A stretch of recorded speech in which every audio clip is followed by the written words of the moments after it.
wind gusts. I have a tree person coming in to take care of a tree that kind of fell. And so definitely been interesting weather here in New Jersey.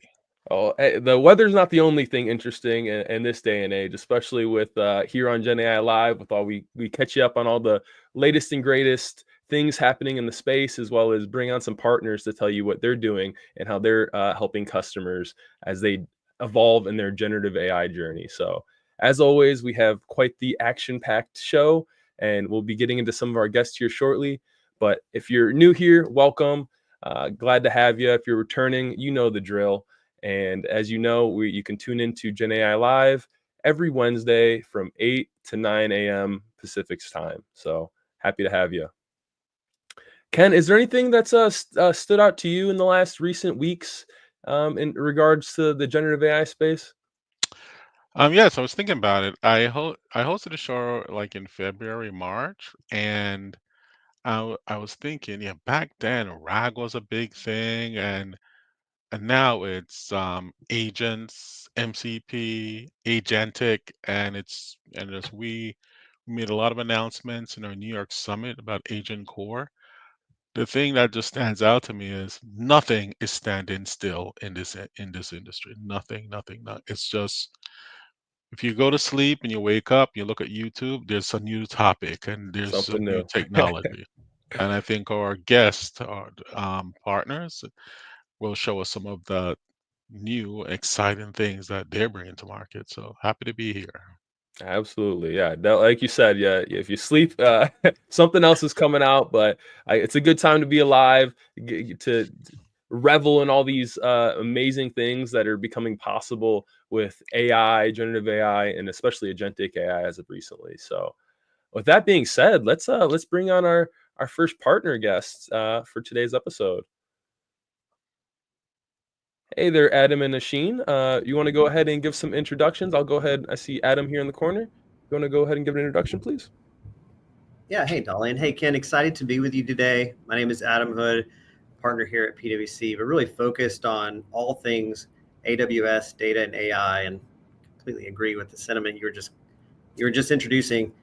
It's a full-time job just keeping up. We're excited to be a part. Nasheen? Thanks, Adam. Hey, Darlin. Hey, Ken. Nice to meet you. My name's Nosheen. I'm a director in our cloud engineering practice.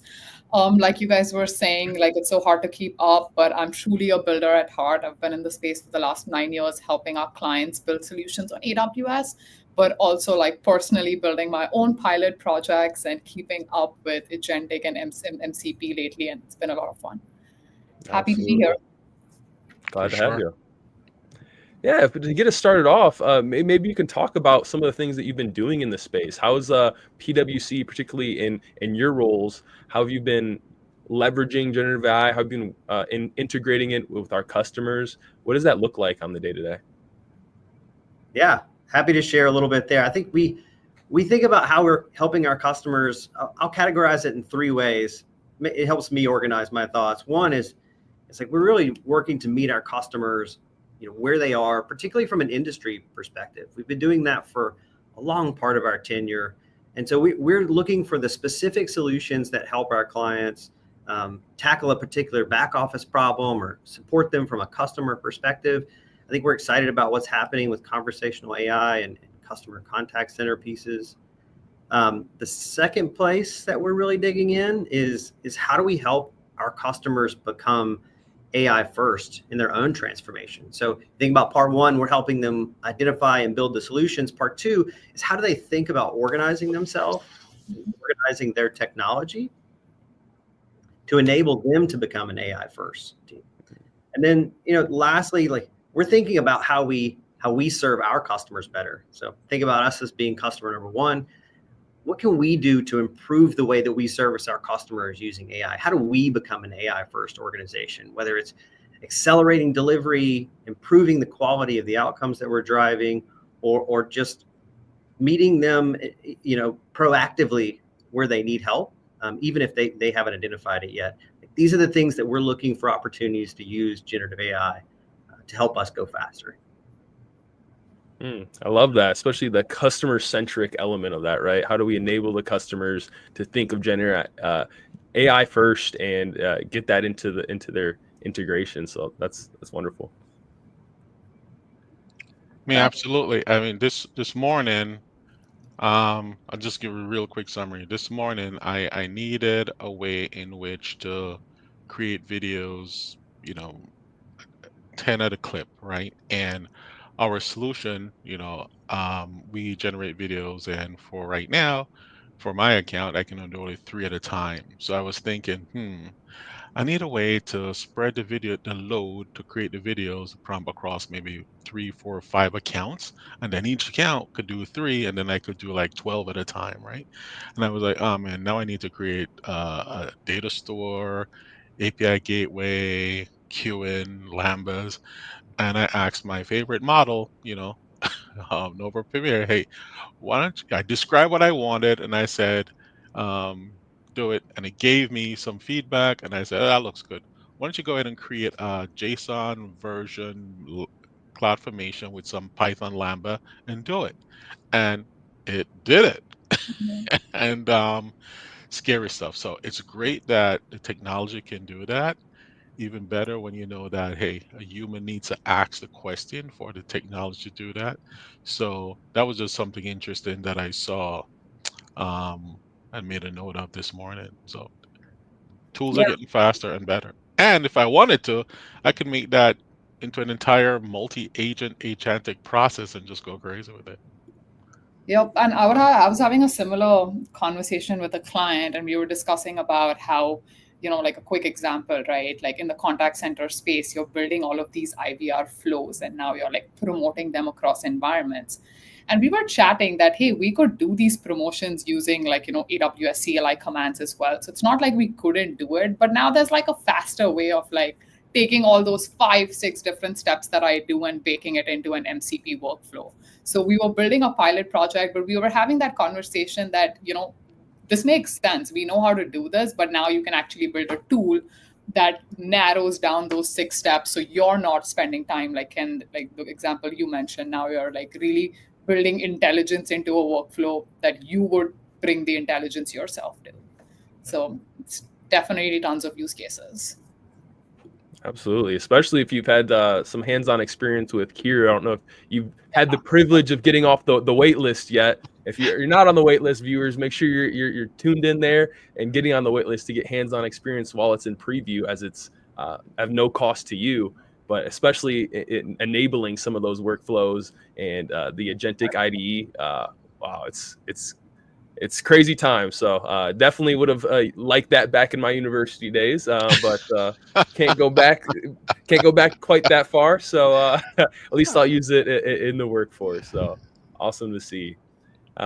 We kind of talked a little bit about some of the use cases, right? I think especially as a consumer, it's easy to look at the use cases, and even everyone's right using generative AI to write emails, do tasks, find a restaurant to go to.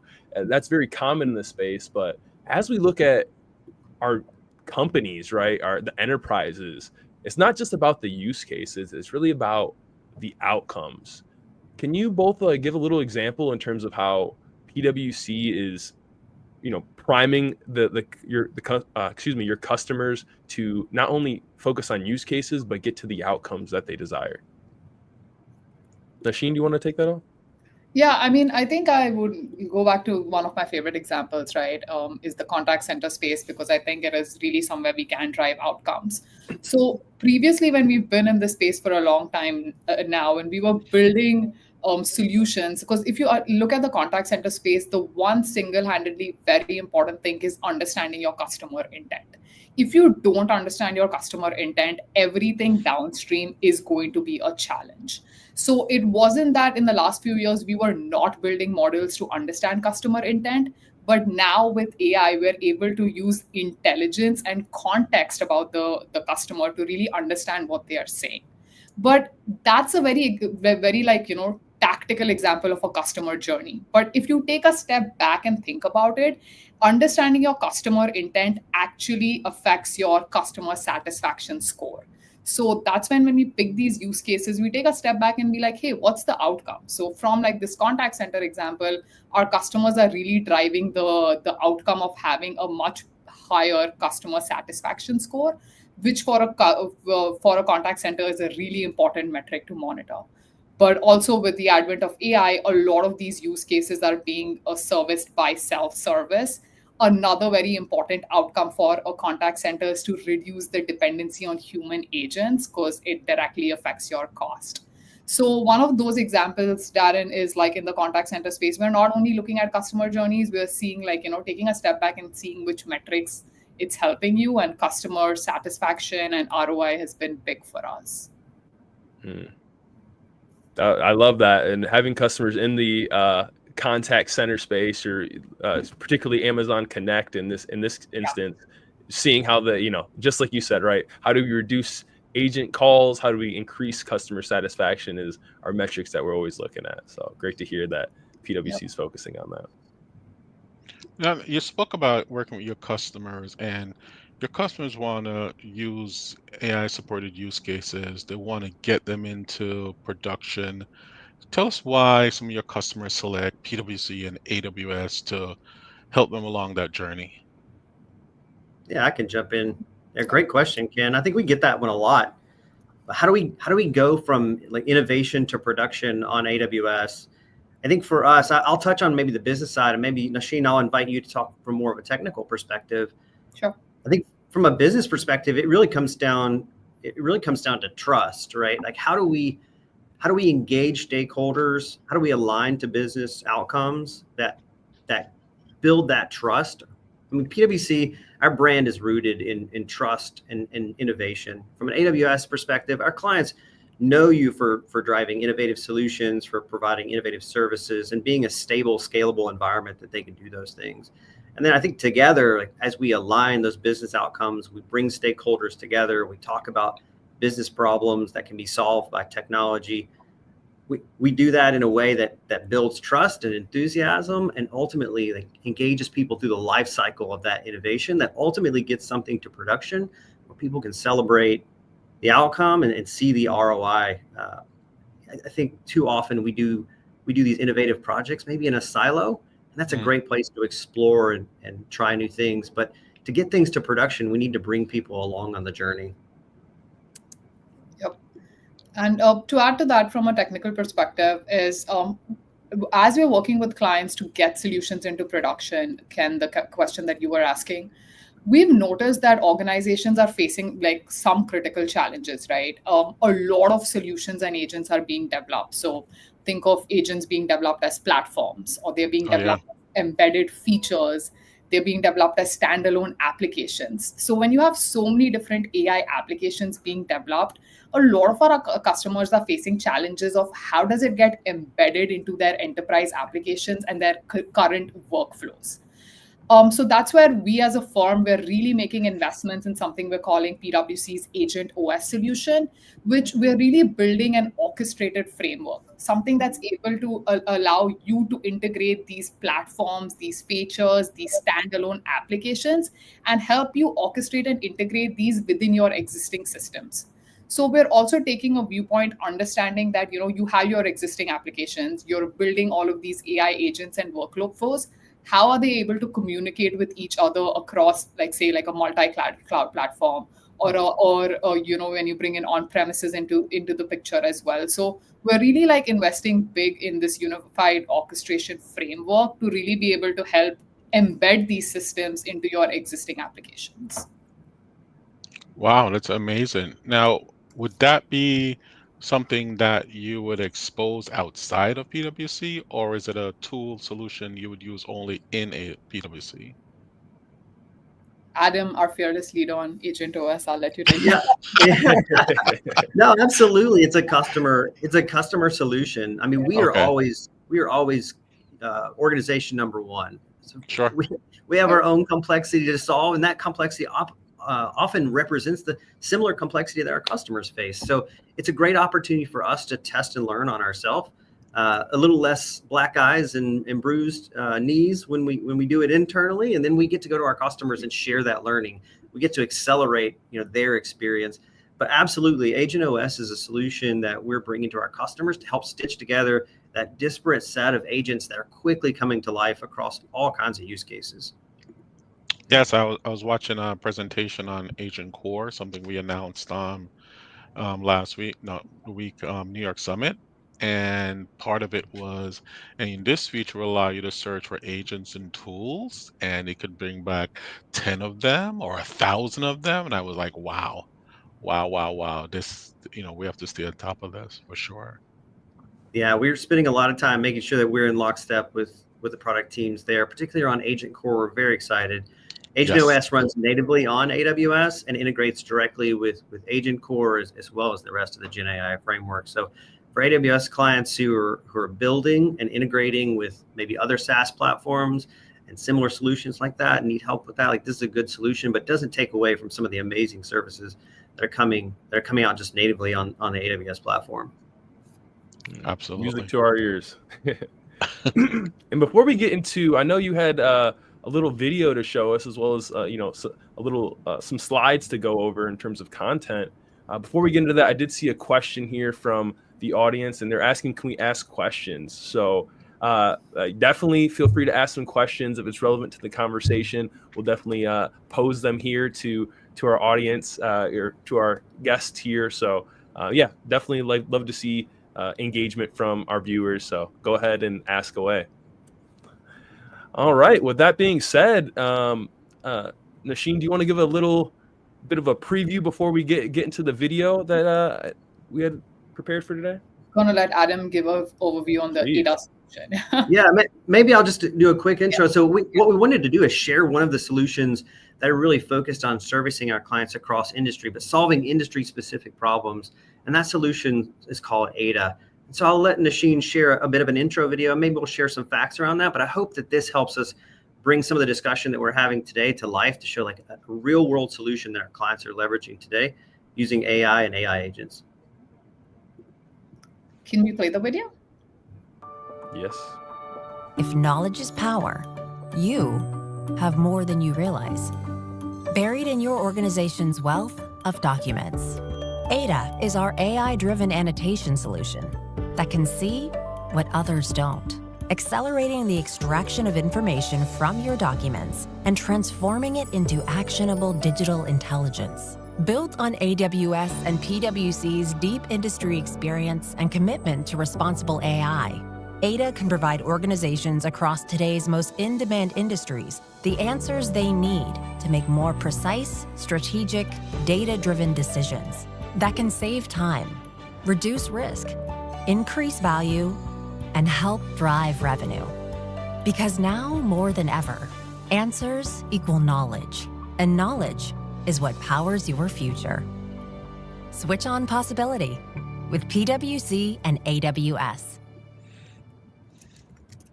How's that for inspiring? You're ready to get it, right? I'm inspired.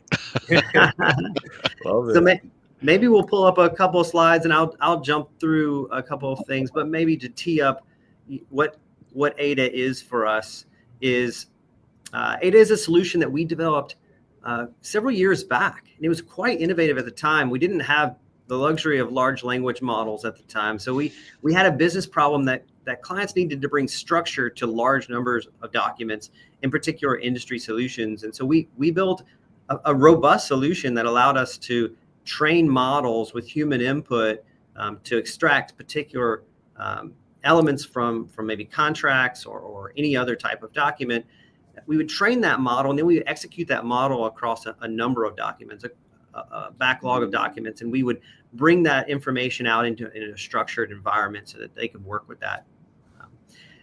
That was really leading edge at the time, but as technology does, innovation happens, and LLMs came on scene, and we said, wow, there's a much easier way to do this. And so in partnering with the team at AWS, we reinvented AIDA in an AI and LLM first approach, and we've been innovating on that together for the last couple of years, and excited about that solution. So what it is AIDA it's a robust platform built on AWS that allows us to take documents and either individually or in a large group, upload those into the platform. Those will be processed, and based on a set of templates that the user creates, it will extract information from those and create a structured environment. You think about it as metadata for a given set of documents, so that users can work with those documents in a more meaningful way. They might want to know if a certain term is in a contract, or what the effective dates for a particular contract is, or any number of other things. Outside of just bringing structure to the document, though, they can also interact with that document in kind of a Q&A type of fashion at an individual document level or across a whole lot of documents. So I want to look for a document that has maybe a specific client in mind. Where is that document? So you can ask those sort of things, and it'll help you find those. You can think, if you're in a legal function or a back office function, how much time this would save. And I think Nasheen can quantify that for us here in just a minute. But this is a solution that we're really excited about, not just because we think it's really interesting from a technology perspective, but because our clients continue to reinforce that for us. And the way that we service our clients leveraging AIDA is often we deploy that for them to run and own and manage for themselves. And some of our clients realize that the combination of the technology expertise and then the domain expertise that is brought in by industry positions PwC to be a partner that runs this in AWS, in our AWS cloud, right, for them. So it's more of a combination of technology and services. So there's some options to meet clients right where they are. And we've been excited to do that and continue to do that going forward. Maybe we'll just flip down a couple of slides. I wanted to ask a quick question on that, Adam, in terms of where do you see, as we talked earlier in the show about industries and the different use cases there, what industries are, it might be right here actually, to tee this up, what industries are leveraging AIDA and its capabilities? And I guess you can talk about it on the slide. I could anticipate where you were going, Dalian. That was love it. So good. So good. So I brought 4 examples. These are not exhaustive, but I just thought these would make it real for you, because sometimes when we're talking about documents and pulling things out of documents, you're like, I don't know what this means. So here's some real world examples. So I gave you 4. I'm not going to talk through each one of them, but you can see, like, in a media and entertainment world, there's a lot of contracts that say when you can use certain content, or when a particular studio's involved, or can I watch this particular show, or can I air this particular show on Tuesdays at 8, right? And those questions can be really complicated to answer because of terms in a lot of different documents. And so AIDA really helps you pull out the information necessary to make decisions about monetizing that IP. Maybe I'll skip over just to a financial services example. On the financial services side, credit worthiness is if you've ever got a mortgage or you've taken out credit in some form, you know that can be a process that requires a lot of documentation and a lot of human intervention. And we don't want to take the human out of that process, but what we might want to do is accelerate that process and make the human more efficient. And that's really what AIDA does. It allows us to bring in all the documents around credit worthiness, pull out the relevant pieces, summarize the content that's important, and really give us a single pane of glass to make a credit worthiness decision for a particular situation or instance. And so, Dalian, I hope this answers your question, but happy to dig in more. Any thoughts? Yeah, no, that's great. And as someone who was recently closed on a property, where was the solution when I was going through my documentation, Adam? You could have saved me a lot of time. So I have to sync up on that. Wonderful. Yep. Maybe, Nasheen, I'll hand it over to you. Bring this to life from a time savings perspective.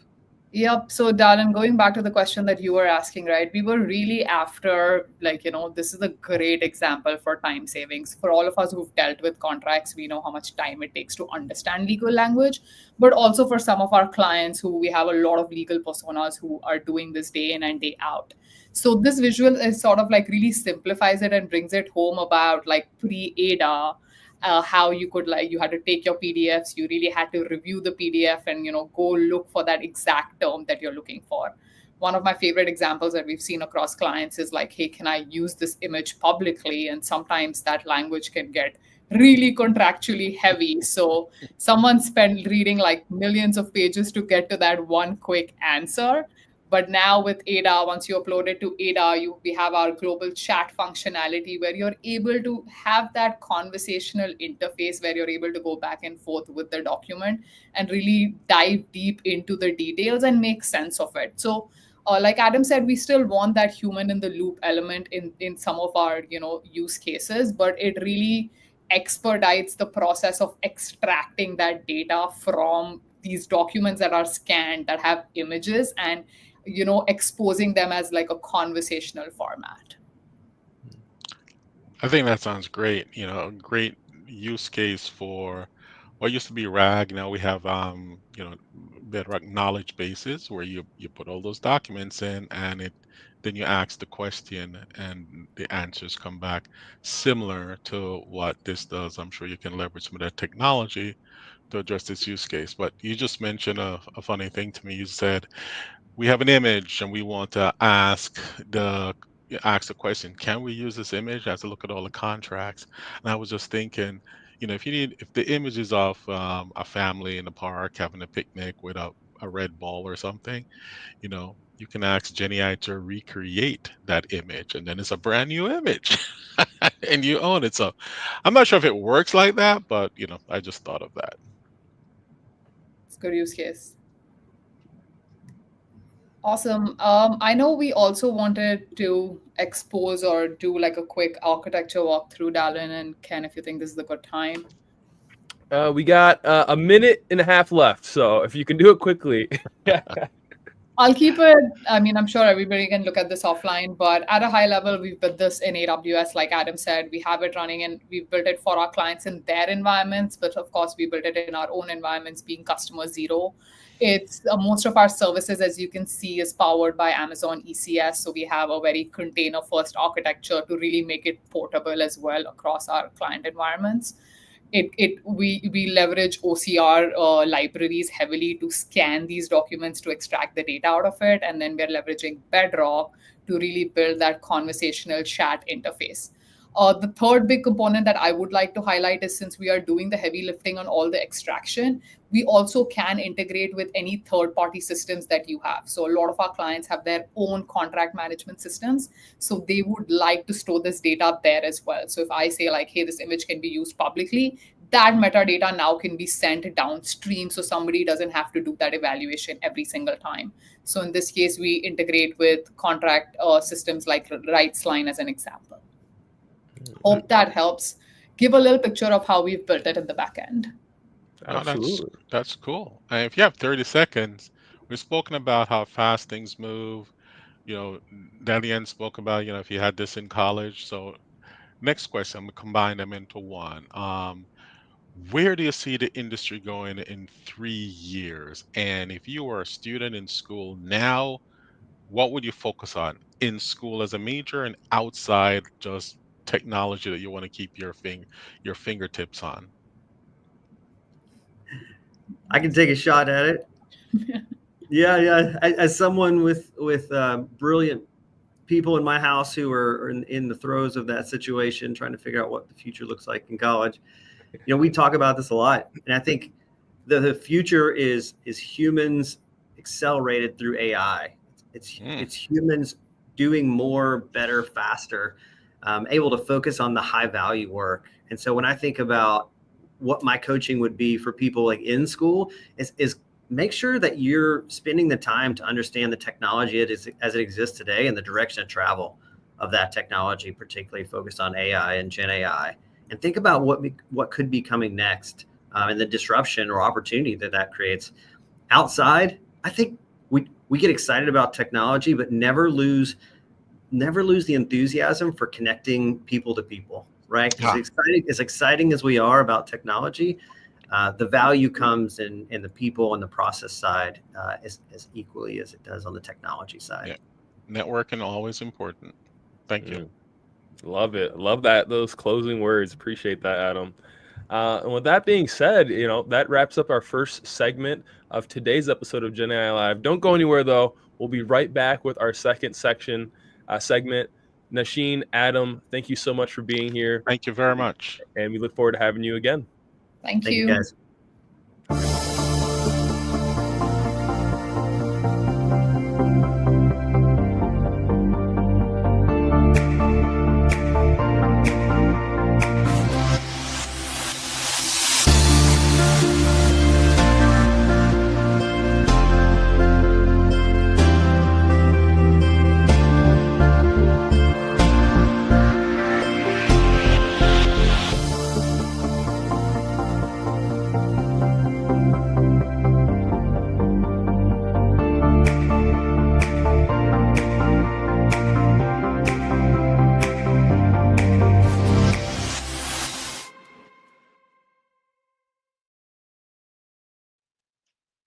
And we're back. Welcome, Hey, folks. If you're just tuning in, welcome. This is GenAI Live, and you can tune in here 8 a.m. to 9 a.m. Pacific time every Wednesday. On today's episode, you're joined by myself, Dalian Nayekpour, as well as my good friend Ken here. Ken, what did you think of the first segment?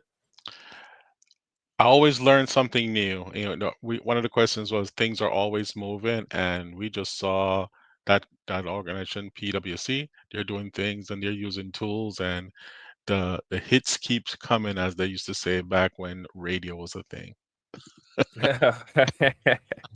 I love it. I love it. Yeah, Yeah, no, but PwC is definitely doing some great things over there. Love to see the AIDA use case as well as some of the sure. other work they're doing with their customers. So I'm sure big things to come. And as you said, everything's always moving. So stay up to date with what they have going on, and make sure to tune in for further growth in the Right. space. And they're a good company because they touch a lot of different customers with lots and lots of different use cases. And they have brilliant people over there. So they're just taking their knowledge, tools from AWS, and addressing these use cases. And when we see things like AIDA and we see what they're doing and how they're doing it, it's impressive for sure. Absolutely. One of the things I love working at AWS is working with some of our great partners, as we just exhibited on our first segment. And hey, don't you worry, we have another equally great partner here coming up. So let's go ahead and bring them on.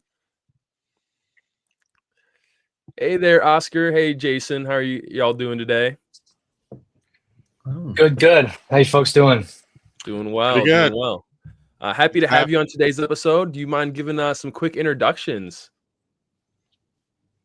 Yeah, happy to do so. So I'm Jason, one of the co-founders at SuperAnnotate, and so I lead GenAI go-to-market, as well as post sales and key accounts.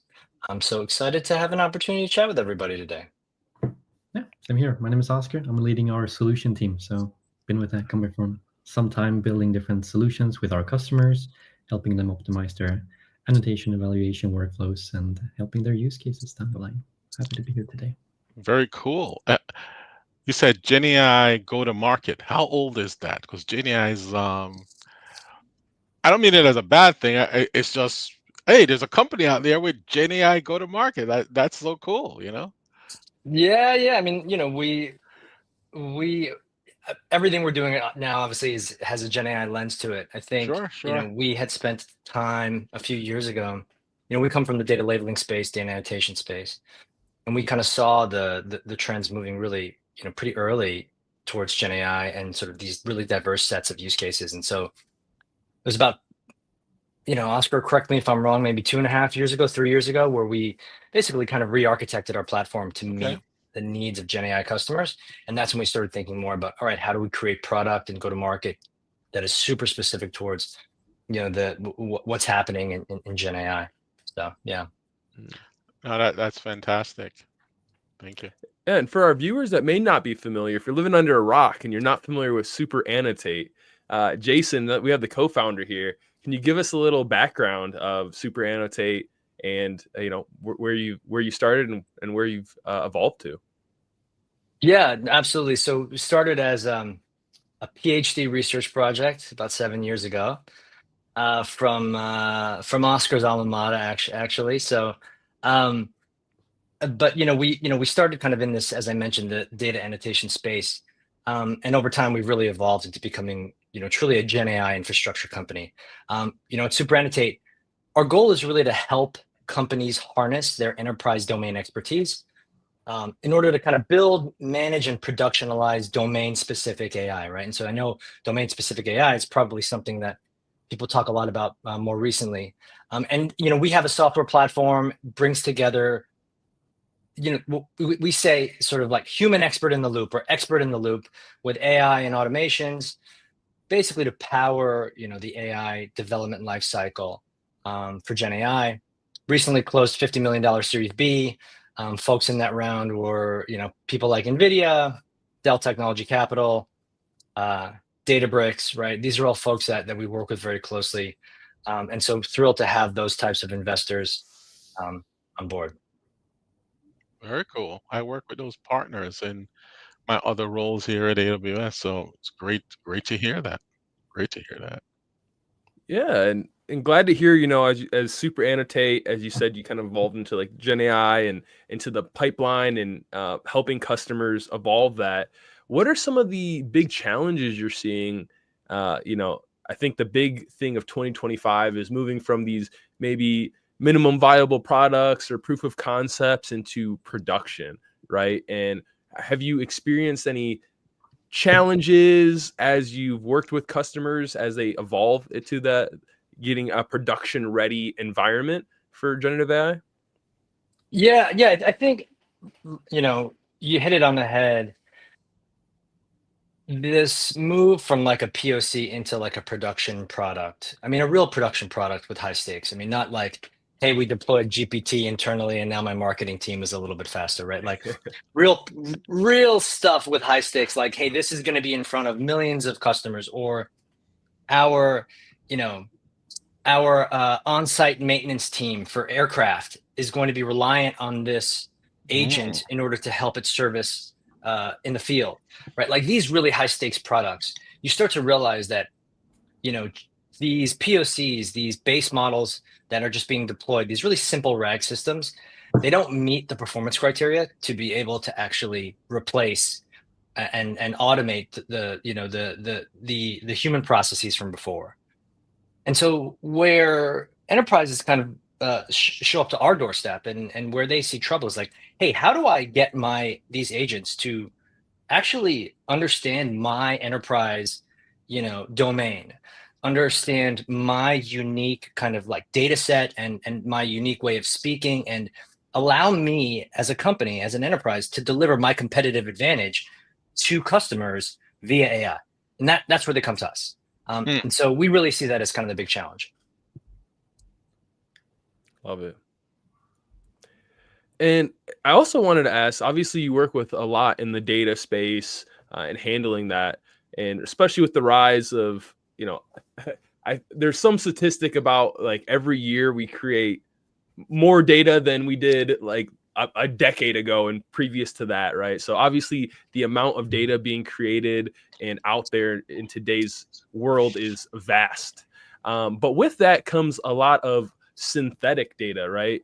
You might be, especially with generative AI, creating things and manufacturing different data sets and such. We're seeing a big change from synthetic and human data and human created data. How are you helping your customers evaluate that? Can they use synthetic data for their models? How are you handling that in a way that makes sense for your customers? Yeah, no, definitely. I mean, we hear a lot about synthetic data, obviously, in our space, and I'm sure, it's becoming more and more popular. And when we say synthetic data, in this context, it's how do we use an LLM, for example, to create data that will then train our agent, right, or to then go into production and interact with people, or how do we use an LLM to evaluate the performance of a model, right? And determine if that model is performing well. And so you get a lot. I think there's a big push to say, hey, do everything synthetic, right? And so don't involve humans at all. And usually when that happens, we generally see the folks, it's an easy way to get into production quickly, right? But again, it's the same problem where these LLMs, these synthetic kind of data systems don't have the nuance and aren't trained on the data that is your domain, your enterprise domain expertise, right? And so what ends up happening is they fail. And they're not performant enough. And so you can't really replace kind of like expert labeled data for production, critical domain specific tasks, right? And so we kind of, when folks come to us, and this is what we do, it's how do you kind of think about blending synthetic data with humans in the loop, right? And we call them kind of experts in the loop, right?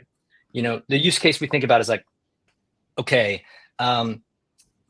you know, I want to deploy a chatbot to interact with all my customers. Well, that chatbot needs to know the exact language that I use when I speak to my customers. It needs to understand everything about my company and that a customer, that a, you know, a human would understand when they're communicating with customers. It needs to be able to do all of those types of things and know the nuances. Like, how do we route things differently than another company, right? We're not going to route things the same way as every other company when we have escalations and all that sort of stuff. And so, you know, we believe that blending these together, sure, you can get really far with synthetic data, but you're going to need humans, you're going to need experts to be able to help kind of guide the model, make sure the model isn't hallucinating, make sure that there's governance over the model when the model's in production. So all of these things require this blend of kind of human and synthetic data together. And that's where we come. That's what we do. We focus on kind of being able to bring those two pieces together to help accelerate our, you know, our customers' kind of, you know, AI deployments, right? So, yeah. Great Wow. perspective.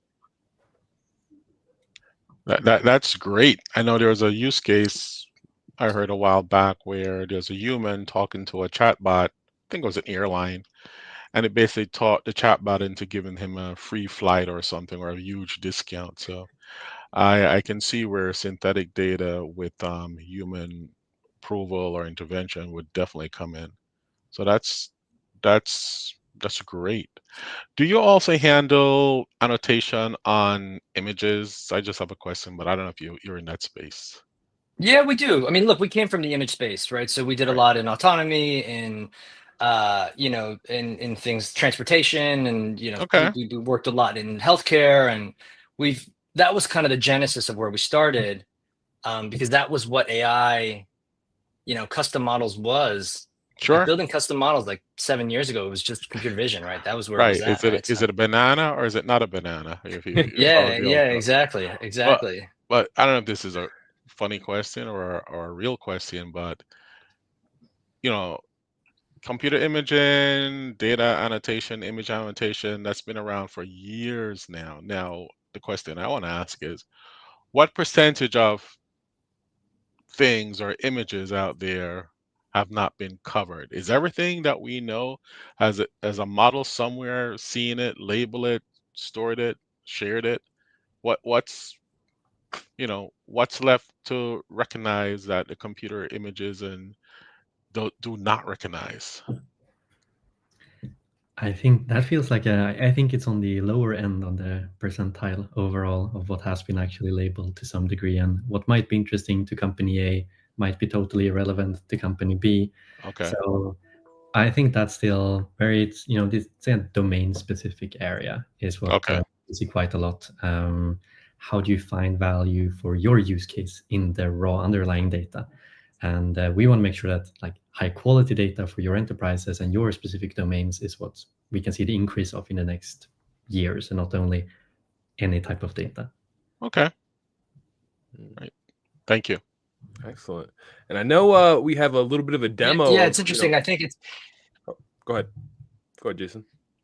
Sorry. I was going to jump in. Can you guys hear me okay, or is my connection kind of so here? You're coming back. Good. Yeah, sorry. No, I was just going to jump in there. I'm coming back. Okay, so to Ken's point, actually, and to Oscar's point, I think the big difference here is that what companies are trying to do now is like, how do we extract our internal knowledge and put that into AI? I don't care about like the general knowledge of like a general LLM. I need my company's internal knowledge to be able to be in my AI, right? And that's really like where we see the big kind of delta between companies that are successful and the companies that are not, because that's where you're different. Like if you're an enterprise, what makes me a successful company, what gives me differentiation is all this internal knowledge that I've built up. So Sure. yeah, I can take a model off the shelf, but none of that internal knowledge that I have is in that model. How do I do that? How do I put it in there? How do I find a way to incorporate that and augment the AI system with my own data, right? And so that's really kind of what we focus on. And we do that sort of with a mix of this human in the loop and synthetic. And it's, it's stuff like we were working with a Fortune 50 company and help boost the accuracy of one of their agents from 40% to 95%, basically. And because that model was struggling with out of the box performance, and we found a way to incorporate their own data through labeling and humans in the loop and a whole pipeline there, right? We were working with an ag tech company that was struggling with an off-the-shelf model that they were trying to use to build a product to deliver to their customers, where that AI was going to be a key part of that product. Using a mix of, synthetic data plus human in the loop, they kind of cut 6 months off of their release cycle. So they were able to launch that product 6 months faster, right? So these are the types of things that, like, hey, if you can just find a way to access your internal enterprise data, your expert domain data, man, there's a lot of stuff you can accomplish. And that's what we're trying to help customers do. And that's where we see a lot of excitement. Yeah, that's fascinating, because I'm building a demo now, and basically what it will do is answer questions about, AWS Marketplace, right? And you're exactly right. The content that we want to give to the LLM, not an off-the-shelf LLM, but the content we want to give to the LLM is say, here are all our documents, right? And use this to answer the questions. And we have to fine-tune different things about, pull the answer from these books. Don't pull it from those books, because if you pull it from those books, then a little hallucination happens. So we're facing that challenge, or we're thinking about how we do it. So it's great to know that SuperAnnotate is also working on something like that. Yeah, absolutely. And not everyone has the resources that AWS has to be able to kind of construct this internally, right? But it's that exact process, right, that we help Right. companies do, which is like some expert is like saying, hey, look, these are the things that, reviewing data. Hey, you hallucinated, this model hallucinated because it pulled data from the wrong part. Well, now we need to check that and change our eval data set, right? So all of these things kind of like AWS is going through that process right now. Yeah. We help customers go through that process, who don't have the benefit of being, experts in AI the way AWS is. Yes. Yeah, I could still pick your brain on a few things, but thanks for calling me expert. Awesome. Well, I know you guys came prepared with a demo, so I definitely want to get to that. Before we get into that, I did see a great question that kind of goes into this exact conversation from the audience here. And it's from, love the name, by the way, Friendly Creative Seal. And their question is, where in the overall process is human in the loop most needed? Love to hear your perspective on that. Yeah. So human in the loop, we look at kind of in two parts, right? It's in, data prep and then in production. Data prep, you can see where human in the loop is needed, right? We're labeling golden data sets, creating golden data sets. That part of it is certainly understand training data. If you're doing fine tuning, things like that, right? Like the humans are definitely needed there. What people understand less, or people think about less, is in production. We were talking to a bank, a large company in the kind of financial services sector, right?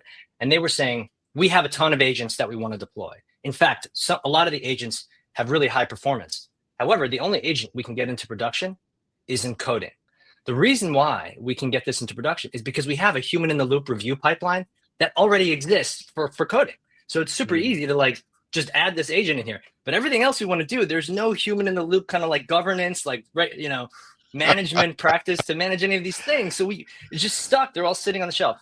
So that's kind of like the two sides of like where a human in the loop fits in within this process.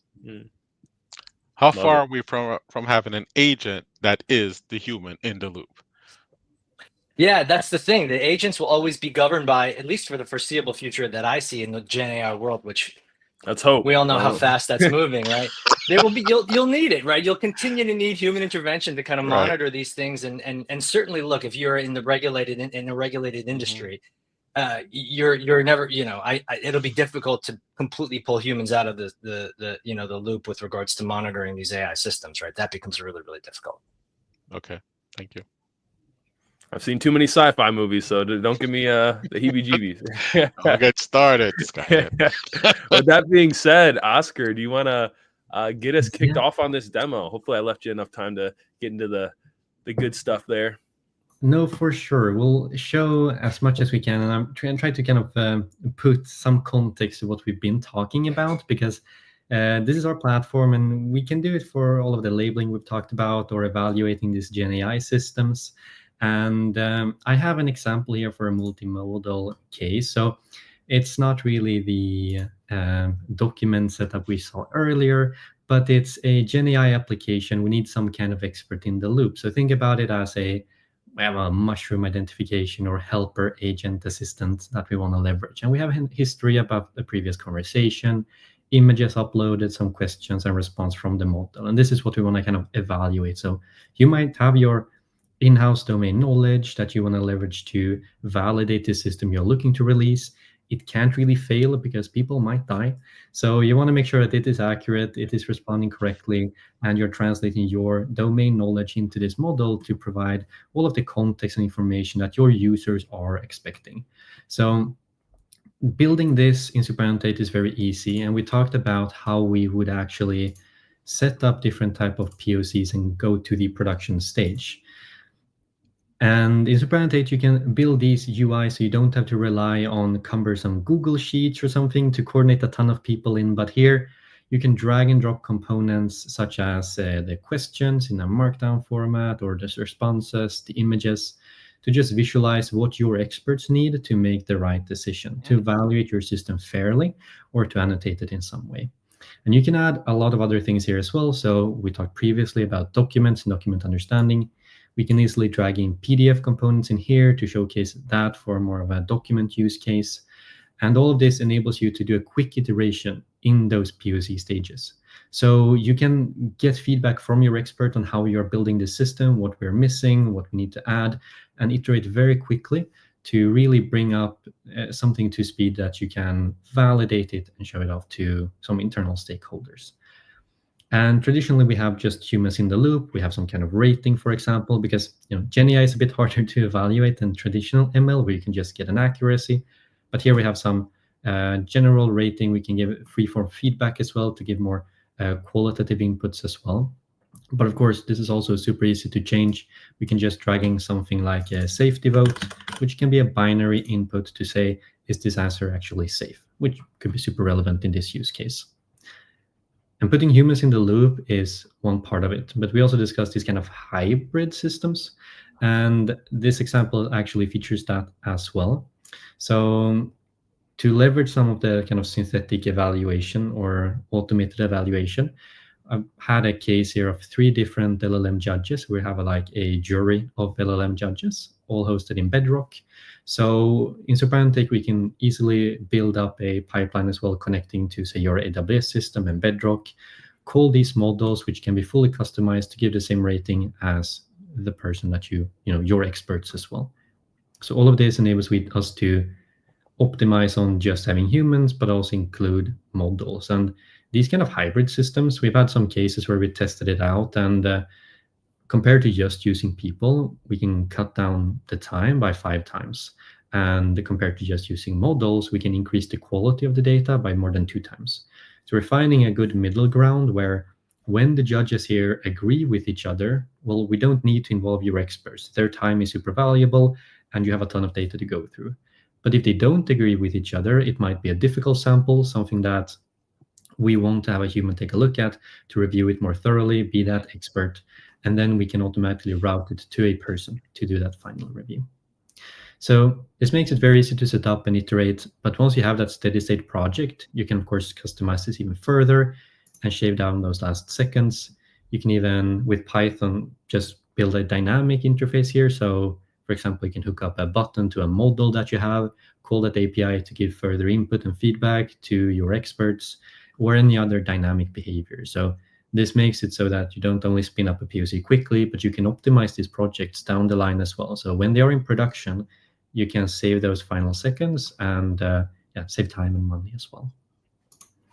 We love the sound of that. Yeah, who doesn't, right? Pretty cool stuff. Yeah, and all of this is kind of easily integrated into your systems. Like we can pull traces from just uploading data here, pull it from S3, and your experts can come in here and review it as well.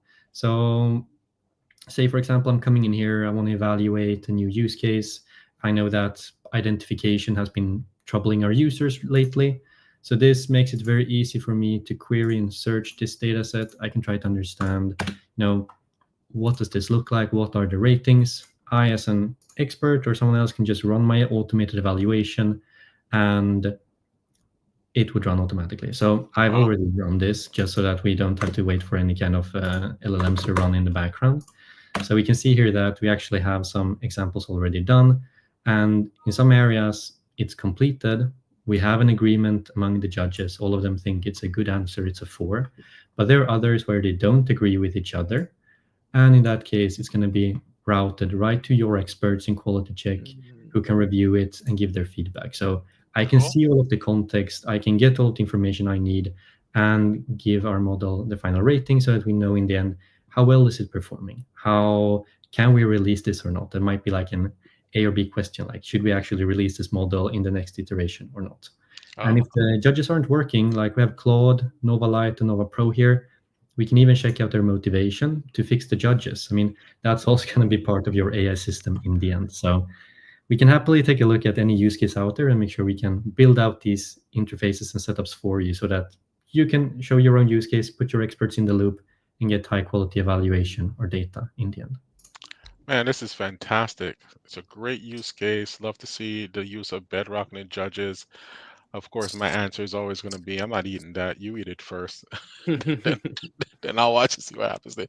But this is fantastic. You know, different use case from the first partner we had on, but just as interesting, leveraging the same technologies. And you're doing Mushroom now. Tomorrow you could be doing Mm. Formula F1 cars or something. So great stuff. Yeah, Yeah, way and to. I was gonna say, way good, to highlight good, the offering here. Definitely cool to see what SuperAnnotate can do. And for the viewers who may want some hands-on experience, is there somewhere they can go to test this out, find out more about SuperAnnotate? For sure. Can reach out on our website to kind of book a demo with us. We'll happily show this, enable access for people, and make sure we can help you build out your use cases on our platform as well. Right. Before you go, I'll just throw something out there. The other day I was looking at some social media, right? And I saw some bunnies jumping on a trampoline at midnight. Some security camera caught him. And I said, that's cool. Fast forward a week and a half, somebody put another post on social media saying, I can't believe I believe that bunnies were on a trampoline. It was all AI generated bunnies. So I didn't think about it either way. I just thought it was cute. But SuperAnnotate, maybe you could create a product that detects everything that's coming out of VO3, and so folks in suburban Jersey can be identified when there's not real bunnies jumping on trampolines. So don't like that. Yeah. And Excellent. look, we have customers that do this sort of content moderation type work, certainly. So so similar type of use cases that our customers do with our platform. So Good stuff. Good Yeah. stuff. Well, hey, we're so happy to have you. Thank you for showing us what's possible with SuperAnnotate. Be sure to go to their website, check them out, and see how you can leverage it in your own company. Jason, Oscar, appreciate you coming on today's episode. Thank you both. And yeah, we look forward to seeing what's to come with SuperAnnotate and so forth. Well, thank you, viewers. This is the conclusion of this week's episode of GenAI Live. We appreciate you tuning in, and we hope to see you next week. Thank you all.